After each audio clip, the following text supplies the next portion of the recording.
नमस्कार, ज़ेहरचंद news channel में आपका स्वागत है। भारतीय ऑटोमेकर टाटा मोटर्स ने अपनी लोकप्रिय इलेक्ट्रिक एसयूवी टाटा पंच एफ का फेसलिफ्ट वर्जन लॉन्च कर दिया है। नई पंच एफ फेसलिफ्ट में अपडेटेड डिजाइन, बेहतर कनेक्टिविटी और उन्नत सेफ्टी फीचर्स शामिल किए गए हैं। कंपनी ने बताया है कि अलग अलग वेरिएंटों में डिजिटल इंस्ट्रूमेंट क्लस्टर, सनरूफ और एडस जैसे फीचर्स उपलब्ध होंगे। ये फेसलिफ्ट मॉडल पहले से बेहतर रेंज और ड्राइविंग अनुभव प्रदान करने के लिए तैयार किया गया है। ग्राहक अब इसे देश भर में शोरूम्स और ऑनलाइन प्लेटफॉर्म पर बुक कर सकते हैं। ऑस्ट्रेलिया नेशनल क्रिकेट टीम के एक स्टार खिलाड़ी ने आईसीसी मेंस टी20 वर्ल्ड कप से बाहर होने के बाद ड्रेसिंग रूम में भावुक प्रतिक्रिया दी। उन्होंने स्वीकार किया कि टीम उम्मीदों पर खरी नहीं उतर सकी और महत्वपूर्ण मौकों पर प्रदर्शन में कमी रह गई। खिलाड़ी ने कहा कि यह हार पूरे स्क्वाड के लिए बेहद निराशाजनक और सीख देने वाली है।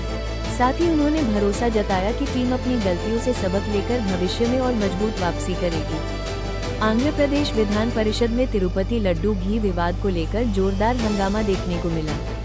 वाईएसआर कांग्रेस पार्टी के सदस्यों ने भगवान वेंकटेश्वर की तस्वीरें लेकर सदन में बहस की मांग की। इस दौरान सत्ता पक्ष और विपक्ष के बीच तीखी नोकझोंक हुई, जिससे कार्यवाही बाधित हो गई।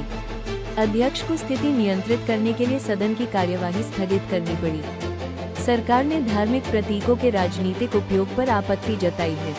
Alexander Wang, chief AI officer of Meta platforms ने कहा है कि भारत एआई तकनीक को तेजी से स्केल कर सकता है और व्यक्तिगत सुपर इंटेलिजेंस के क्षेत्र में महत्वपूर्ण भूमिका निभा सकता है। उन्होंने भारत के टैलेंट पूल, डेटा संसाधनों और नवाचार पारिस्थितिकी तंत्र की क्षमता की प्रशंसा की। मेटा के एआई प्रमुख ने भारत में निवेश और सहयोग को आगे बढ़ाने का इरादा जताया है। उन्होंने ये भी कहा कि वैश्विक स्तर पर एआई के सुरक्षित और उत्तरदायी विकास के लिए भारत एक प्रमुख सहभागी बन सकता है। इस अवसर पर तकनीकी नेताओं और स्टार्टअप समुदाय के साथ चर्चा में भविष्य के एआई अनुप्रयोगों और रणनीतियों पर विचार किया गया।